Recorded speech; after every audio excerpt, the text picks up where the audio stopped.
الشیطان الرجیم بسم اللہ الرحمن الرحیم الحمدللہ رب العالمین والصلاة والسلام علی رسول الکریم وآلہ الطیبین الطاہرین المعصومین اما بعد فقط قال اللہ تعالیٰ فی کتاب المجید و فرقان الحمید بسم اللہ الرحمن الرحیم ان الدین عند اللہ الاسلام۔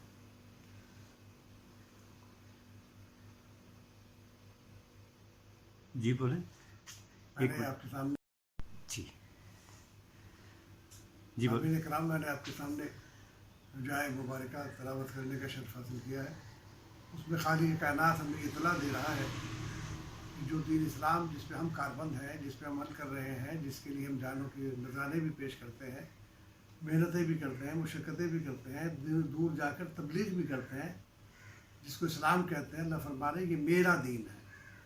یعنی اللہ تعالیٰ یہ سمجھانا چاہتا ہے کہ انسان کے لیے جو دین کا انتخاب بھی اس نے کیا ہے تو ان کے مسائل کا حل بھی اسی کے پاس ہے۔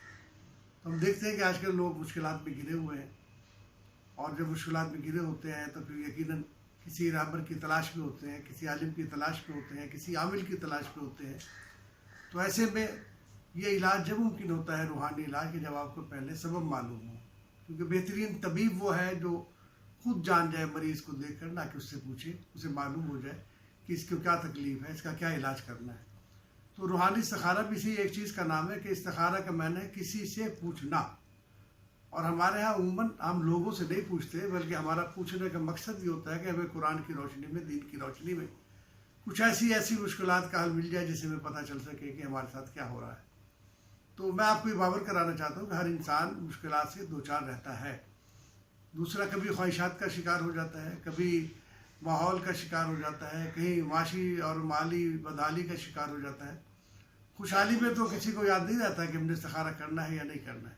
اب یہ جس کے پاس آپ جائیں، جسے پوچھنے کے لیے جائیں، کم از کم اس کو اتنا نالج تو ہو کہ آنے والا شخص کیا ہے، کیا چاہتا ہے، اس کا کیا مقصد ہے۔ تو استخارہ ایک تو یہ ہوتا ہے کہ آپ بیٹھ کر نکلوا لیں کہ میرے کام جائز ہے یا ناجائز ہے، یا کروں یا نہ کروں۔ دوسرا یہ ہے، میں یہ سمجھتا ہوں کہ آپ نہ پوچھیں، بلکہ آپ بتائیں میں یہ کام کرنا چاہ رہا ہوں، اس کی کامیابی کے لیے مجھے آپ کچھ بتائیں۔ کیونکہ جب آپ نے ایک ارادہ کر لیا اور پھر میں کہہ دوں کہ یہ کام صحیح نہیں ہے تو پھر یہ بات غلط ہوگی، یہ عدم اعتماد ہوگا ہمارا دین پہ۔ ہمارے اللہ جو ہے وہ حلال مشکلات ہے، ہمارا اللہ ہمارا خالق ہے، ہمارا مالک ہے، ہمارے مزاج سے آشنا ہے، ہماری طبیعتوں سے آشنا ہے۔ آج ہم اس کے سامنے تو نہیں ہے، لیکن جب اس کے سامنے جائیں گے تو ہمیں صورت میں جانا چاہیے کہ ہمارے اوپر کوئی ایسا دھبا نہ ہو جس سے ہم نے وحدانیت کی کوئی توہین کی ہو، ہم نے توحید سے روگردانی کی ہو۔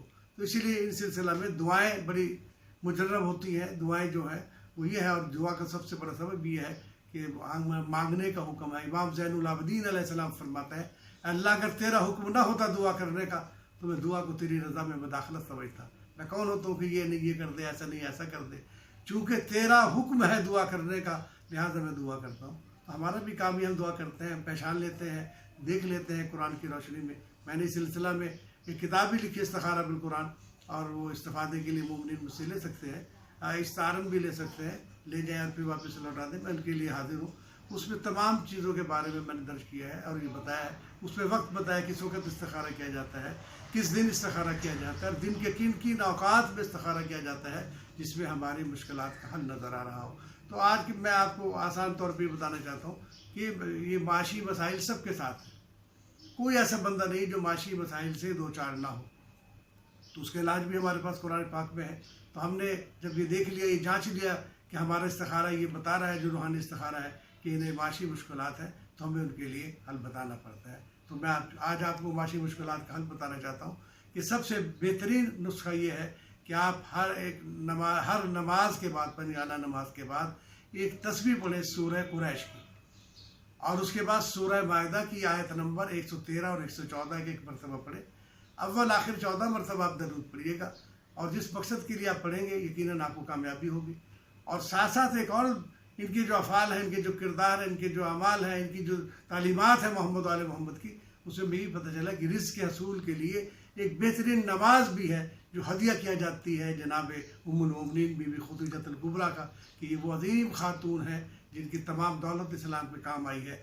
ان سے بڑی کوئی دنیا میں دولت والا نہیں تھا اس وقت۔ 90,000 اونٹ مال تجارت آپ کے لدے ہوئے ہوتے تھے۔ تو یہ دیکھیے گا کہ اسی مال تجارت کہ جو بھی کمایا سب اسلام پہ لگا دیا. تو جو پریشان رہتا ہے اس کو روزی نہیں ملتی.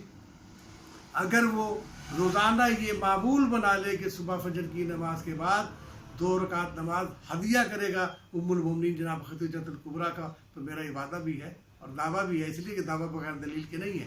یہ وعدہ ہے اور دعویٰ ہے کہ جو یہ 2 رکعت نماز روز پڑھے گا بی بی خدیجہ کی، کبھی مالی مشکلات کا شکار نہیں ہوگا. اس کے تمام الجھنیں پریشانی دور ہو جائیں گی، اس کے لیے رزق کے راستے خود بخود کھلتے چلے جائیں گے.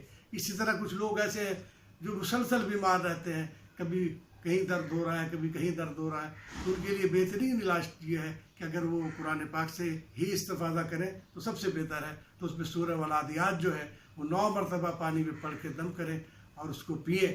اس کے لیے بھی یہ ہے کہ والآخر 14 مرتبہ درود ہوگا. یہ سارے کام اس لیے بتا رہا ہوں کہ اب جب آپ نماز کا آپ کو بتایا جائے گا، ان آیات کا اور صورتوں کا بتایا جائے گا، تو آپ کا یقین اللہ پر یقین محکم ہوگا. اور اسی کے کلام سے ہم نے اس کے ساتھ ہم کلام ہونا ہے. تو بڑی مزے کی بات ہے کہ جس کا کلام ہے اسی کلام میں اس سے بات کر رہے ہیں، تو اللہ ہماری مدد کرتا ہے. اور ساتھ ساتھ یہ بھی ہے کہ بیمار ہو تو یا حی یا قیوم کی تسبیح پڑھتا رہے. اس میں کاؤنٹنگ تو ضروری نہیں ہوتی، لیکن بہتر ہے کہ اگر ہر نماز کے بعد ایک تسبیح پڑھ لیں تو بہت مؤثر ہو جاتی ہے. اس طرح جو کوئی پریشان ہے مالی طور پہ معاشی طور پہ، تو اسے چاہیے کہ ایک تسبیح روزانہ ہر نماز کے بعد پڑھے. وہ یا وکیل ہو یا وکیل ہو، اللہ کو اپنا وکیل بنا لے. جب اللہ کو وکیل بنائے گا تو آپ سمجھتے ہیں کہ دنیا کی تمام الجھنوں سے نکل جائے گا، پریشانیوں سے دور ہو جائیں گی، کامیابی کا مقدر بن جائے گی. اس طرح اور بھی جو مسائل ہیں آپ جیسے جیسے پوچھتے جائیں گے ہم آپ کو مسائل کا جواب دیتے جائیں گے. جب بھی آپ پوچھنا چاہیں آپ رابطہ کیجیے گا، ہم تمام مسائل کا جواب آپ کو دیں گے.